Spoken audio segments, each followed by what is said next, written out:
Video ini hanya untuk mereka yang punya logika. Bagi yang tidak punya logika, skip aja. Kalau Anda kenal dengan Yang Mulia Anies Baswedan, tolong tanya ini. Apa tanggung jawab dia terhadap penderitaan rakyat Kampung Bayam yang kini hidup terkatung-katung? Tentu saja Anies bisa bilang dia sudah tidak bertanggung jawab karena dia bukan lagi gubernur Jakarta. Tentu saja dia bisa bilang keputusan untuk menggusur rakyat di Kampung Bayam pada akhir 2019 itu diambil tidak oleh Pemprov sendirian. Itu sudah atas sepengetahuan DPRD. Ya dia bisa bilang apapun. Tapi faktanya saat ini warga Kampung Bayam menderita. Dan dulu mereka pernah dijanjikan Anies sebuah kehidupan yang lebih sejahtera kalau mereka mau pindah dari lokasi pembangunan Jakarta International Stadium. Apa yang terjadi di Kampung Bayam adalah contoh berikut tentang buruknya pemerintahan Anies.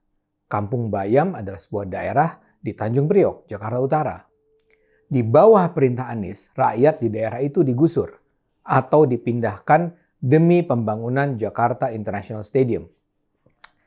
Rakyat Kampung Bayam adalah kaum papa yang sehari-harinya menyambung hidup dengan bekerja sebagai kuli dan buruh kasar, sebagai pengepul sampah, sebagai buruh cuci, ataupun terlibat dalam sektor informal lainnya. Mereka pada dasarnya adalah kaum miskin kota.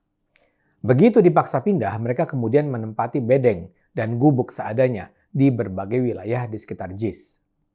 Sebagian bahkan tinggal di pinggir rel kereta api. Kepada mereka, Anies dulu menjanjikan hadirnya rumah susun sebagai tempat tinggal mereka, yang belakangan disebut sebagai Kampung Susun Bayam.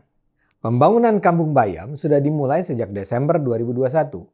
Ada 135 unit hunian, terdiri dari 3 tower setinggi 4 lantai. Ketika itu, Wakil Gubernur DKI Jakarta Ahmad Riza Patria meyakini rusun ini bisa ditempati pada Oktober 2022. Berdirinya Kampung Bayam dijadikan Anies sebagai bagian dari monumen kebanggaannya sebelum dia mengakhiri masa jabatan pada Oktober 2022. Ketika melakukan peletakan batu pertama, dengan bangga Anies mengatakan, "Alhamdulillah, satu lagi janji ditunaikan." Anies menyatakan Kampung Bayam akan menjadi tempat yang bisa menorehkan sejarah panjang. Dia tegas menyatakan Kampung Bayam dibangun bagi masyarakat yang terdampak pembangunan JIS. Anies seperti biasa punya istilah-istilah keren. Rencana Kampung Bayam itu katanya mengikuti Resettlement Action Plan. Jadi katanya warga yang tergusur tidak akan mengalami penurunan kualitas hidup. Masyarakat dapat hidup berkelanjutan, ujarnya, dan anak-anak mereka dapat meraih yang dicita-citakan. Melalui pembangunan Kampung Bayam, kata Anies, Pemprov membuktikan bahwa mereka melakukan pembangunan yang memfasilitasi semua. Kata Anies, dia ingin memberikan warga yang tinggal di sekitaran JIS kesempatan bertumbuh bersama dan bukan malah mengusir warga. Anies mengklaim pembangunan Kampung Bayam dilakukan dengan melibatkan masyarakat. Kata Anies, keadilan sosial harus diutamakan dalam pembangunan. Dia menggambarkan Kampung Bayam dirancang sesuai dengan kebutuhan warga. Bahkan akan ada unit khusus difabel. Di dalamnya juga akan ada apa yang disebut sebagai urban farming, sehingga para petani akan tetap bisa menjalankan profesinya sebagai petani. Anies berharap ini bisa jadi contoh bagaimana proses pembangunan stadion bertaraf internasional JIS bisa hidup berdampingan dengan masyarakat yang sebagian masih hidup dengan bercocok tanam dan bertani. Indah kan? Namun seperti biasa ucapan indah Anies ini hanya berhenti di tahap kata-kata. Yang kemudian terjadi adalah persoalan demi persoalan.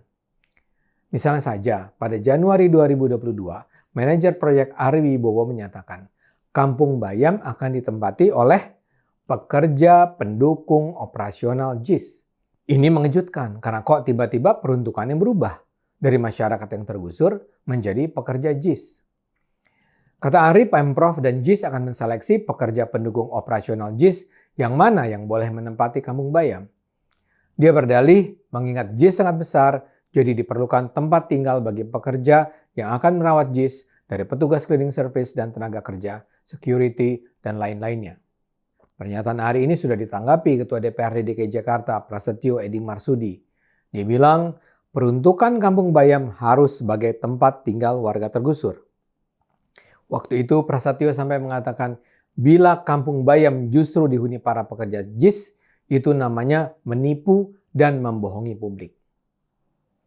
Lantas biaya sewanya pun berubah-ubah. Mula-mula Jakpro menetapkan tarif sewa 1,5 juta rupiah per bulan. Dan tentu saja itu diprotes. Yang mana mungkinlah warga Kampung Bayam yang berada di strata terbawah dalam lapis ekonomi bisa bayar 1,5 juta rupiah per bulan. Dan ternyata sebenarnya aturan mengenai tarif itu sudah dibuat.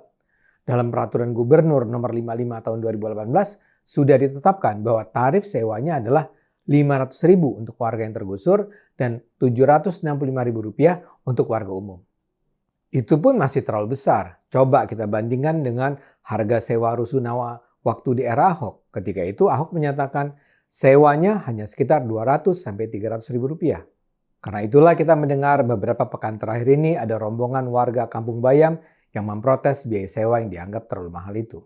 Sepekan yang lalu, rombongan warga Kampung Bayam mendatangi kantor PT Jakarta Propertindo atau Jakpro untuk menagih janji. Mereka bilang mereka dulu dijanjikan akan bisa mulai mendiami rusun tersebut pada Oktober 2022. Tapi sampai sekarang nasib mereka masih terkatung-katung. Vice President Corporate Secretary Jakpro menyatakan mereka masih butuh waktu. Tapi dia yakin Kampung Bayam akan bisa ditempati pada 1 Maret 2023. Lucunya, Kepala Dinas Perumahan Rakyat dan Kawasan Permukiman DKI Jakarta, Sarjoko mengatakan pengelolaan kampung susun Bayam belum dipegang oleh pemerintah Provinsi DKI. Ia menyebut pihaknya belum mendapatkan informasi terkait hal tersebut. Ya, jadi begitulah nasib kaum papa di Kampung Bayam. Mereka cuma jadi korban janji-janji indah Anies Baswedan. Dan sang Anies sekarang ya justru sedang sibuk mengejar kursi kepresidenan. Ayo kita gunakan akal sehat, karena hanya dengan akal sehat bangsa ini akan selamat.